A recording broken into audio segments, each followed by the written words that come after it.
పెట్టు. నమస్తే, నేను రాజేశ్వరి. ఇవి మెంతులు నానేసుకున్నాను అండి. రాత్రి నానేసుకుని, ఇది ఇసుక, మట్టి కాదు, ఇసుకలోనే వేస్తున్నా. ఈసారి ఇసుకలు వేద్దామని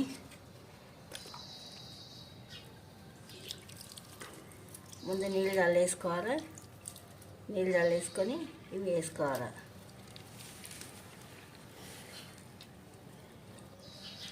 మొత్తం నానేసుకున్నా. మంచిగా అవుతుంది, మెంతం కూర అవుతుంది. కానీ కొత్తిమీర వస్తలేదు. కొత్తిమీర కూడా బాగానే నాటేసుకున్నా నేను. ఈసారి అయితే చాలా నాటేసుకున్నాము కొత్తిమీర.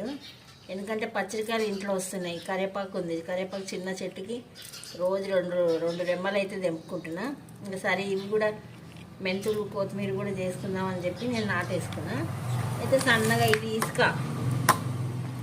ఇసుకలోనే నాటేసిన.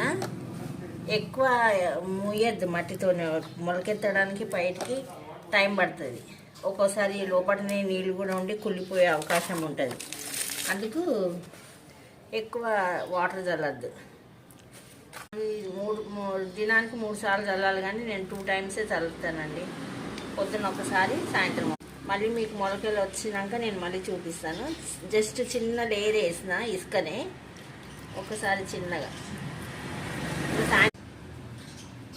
చిన్నగా మొలకలు వస్తాయండి. మనం వాటర్ పోసినాక పైకైతే వస్తాయి. మళ్ళీ కొంచెం కవర్ చేసేసుకోవాలి వాటికి. ఇంకా చాలు.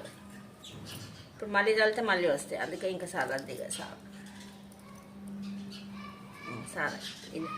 నా వీడియో మీకు నచ్చితే లైక్ చేయండి, షేర్ చేయండి, సబ్స్క్రైబ్ కూడా చేసుకోండి. ఓం శ్రీ మాత్రే నమః.